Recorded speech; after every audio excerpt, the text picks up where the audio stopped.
Oi, gente, vamos para mais uma aula de geografia, onde nós vamos identificar hoje a vida no campo, tá? Vamos falar um pouquinho das características a diferença entre vivendo no campo e vivendo na cidade, tá certo?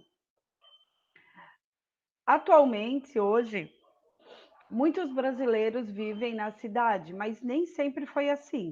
Antigamente, a maioria das pessoas vivia mais no campo do que na cidade, tá? Hoje, de acordo com o IBGE e dos dados de 2010, a cada 10 pessoas, pelo menos duas vivem no campo. Ou seja, então são duas no campo, as outras 8 na cidade, isso aproximadamente, tá? Mas quais são a diferença entre o campo e a cidade? É isso que nós vamos começar a falar. Para começar, no campo, a diferença entre as características do campo, tem menos casa, dificilmente, na verdade, não tem prédio. As pessoas que vivem no campo vivem mais próximo da terra, da natureza, vivem mais da agricultura. Enquanto na cidade é mais barulho, tem mais movimento de carro, tem mais casas, tem prédio, tem comércio, indústrias, fábricas, coisas que você não encontra no campo, tá certo? E isso também vem a poluição, já que muita gente, eu acredito que deve ter pensado nisso, tá? Então, essas são as principais características da vida no campo e na da cidade, tá certo? Continuando, muitas pessoas vivem no campo de forma mais tradicional, que é a forma mais tradicional, tá? E alguns desses povos, a maioria, na verdade, dos que vivem no campo, são povos indígenas, tá certo? Eles são ligados à natureza, como eu já falei, são ligados à terra, e e muitas manifestações que vocês observam, de acordo com essa ligação com a terra, são religiosas ou culturais. E essas manifestações elas vão sendo passadas de pai para filho, de acordo com que cada tribo ou cada comunidade vive.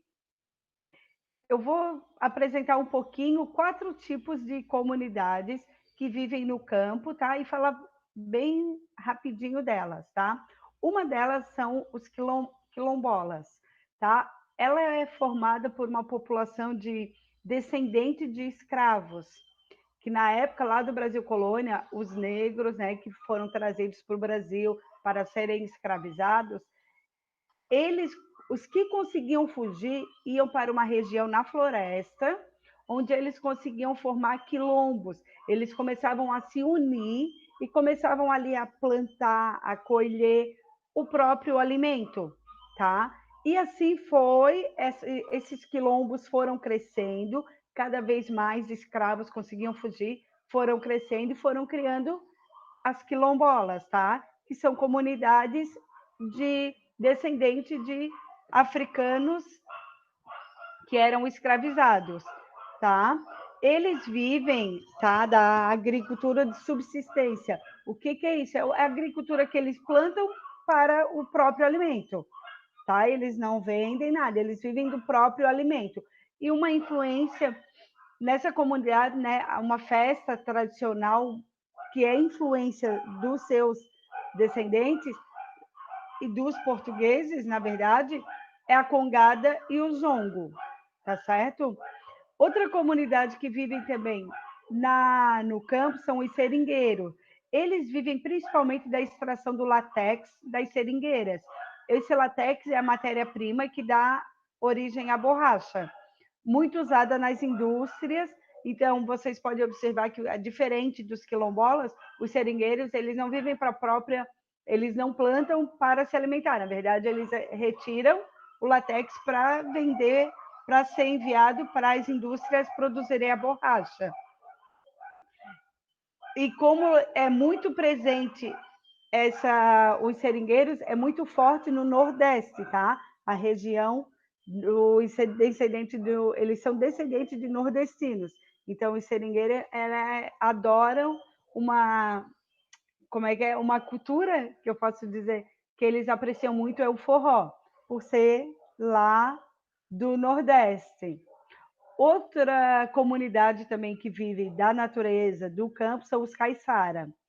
Eles eles são descendentes principalmente de indígenas e de portugueses. Eles vivem no nosso litoral, porque o modo de vida dele é cultivar alimentos como a mandioca, a pesca, por isso que eles vivem no litoral. Eles fazem artesanato e eles extraem muito recursos de origem vegetal. Esses são os caiçaras, tá? Algumas comunidades dos caiçaras também vivem do ecoturismo, que é a produção de espécies em risco, como a palmeira jussara, que é onde nós retiramos o nosso alimento, o palmito. Os caiçara, há uma cultura deles, são as festas que resgatam a influência dos seus povos de origem, como o fandango, folia do divino, que são tudo danças portuguesas, tá? E para terminar com as 4 que eu ia apresentar, tem as quebradeiras de coco babaçu. Elas são mulheres que vivem coletando o coco babaçu, tá? Essa atividade é principalmente, gente, passada de mãe para filha. E elas têm o hábito de, quando estão quebrando o coco babaçu, elas têm o hábito de estar cantando, tá certo? Então, são mulheres que trabalham muito, que falam muito da sua vida, elas valorizam muito a mulher, da luta em defesa do seu modo de vida, do seu trabalho, tá? Elas buscam muito essa valorização.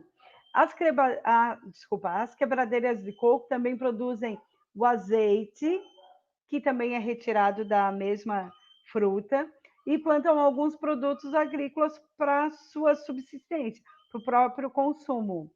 Mas elas vivem principalmente da venda das sementes desse coco babaçu que elas quebram, tá certo? Essas são as 4 que eu apresentei para vocês. São 4 comunidades de muitas outras que vivem no campo. Só para vocês saberem um pouquinho das comunidades que vivem no campo, tá certo? Eu vou apresentar agora bem rapidinho o que eu falei lá no início de alguma manifestação cultural negra, que é o congado. Ela também é chamada de congo ou congada. Ela é uma mistura de culto católico com africano num movimento sincrético. É uma dança, na verdade, que representa a coroação de um rei do Congo, tá? O jongo, ela é uma outra cultura, ela acontece nas festas de santos católico e divindade afro-brasileira. É uma formação de reverência aos antepassados e de afirmação das identidades negras, tá certo? Na verdade, são manifestações negras que eles herdaram dos seus antepassados.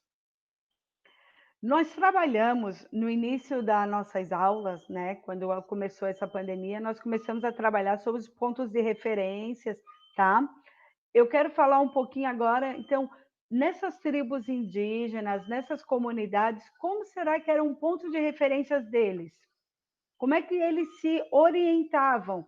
Porque nós aqui na cidade, nós temos ponto de referência, nós falamos de ponto de referência cultural, que são prédios famosos, estádios, farmácias, teatro, e os indígenas que vivem, né, ou quem vive na comunidade do campo, que vivem em floresta, não tem prédios culturais, não tem grandes teatros, como eles vão se referenciar, né? Como é que essa referência é feito lá? Eu trouxe aqui um mapa para vocês darem uma olhadinha. Deixa eu postar aqui para só para a gente se identificar. Aqui, ó. Ó, esse aqui, deixa eu diminuir para ver. Ó, esse é um mapa indígena, tá certo? Quero que vocês observem para identificar como será que os indígenas se orientavam. Vocês podem observar que tem aqui bem no meio amarelinho um barquinho, né? a setinha que está indicando que está subindo. Lá em cima tem o desenho de o local que aquele barquinho está indo. Mas vocês podem ver que esse rio, ele tem muitos afluentes. Então, esse rio, ele pode dar em vários pontos. Só que ele tem que saber exatamente para onde ele vai. O ponto de referência dos indígenas, nesse caso, ele ia utilizar o quê? As árvores, as palmeiras, os coqueiros, o que tivesse ali. Pode observar que tem uns dizeres ao lado, tá? Esse mapa aqui, na verdade, é do povo Caiabi, tá?